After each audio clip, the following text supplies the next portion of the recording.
Take our lead. Let's help you make your mark. Our goal is your satisfaction. Let us show you the way. It is possible to reuse existing fence posts and sleeve vinyl posts over them. However, it is usually impractical to do so for a vinyl fence installation. Here are a few reasons. Asterisk: the fence post spacing will most likely be different between the two styles of fence.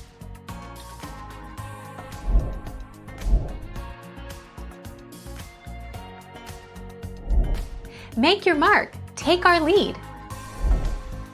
Even though vinyl fencing is stronger and more durable than wooden fence, it still needs to be set deep in the ground to avoid leaning later on. Most fencing experts recommend setting fence posts in concrete at least 2 feet into the ground. Thank you for watching. Please subscribe and hit the bell notification.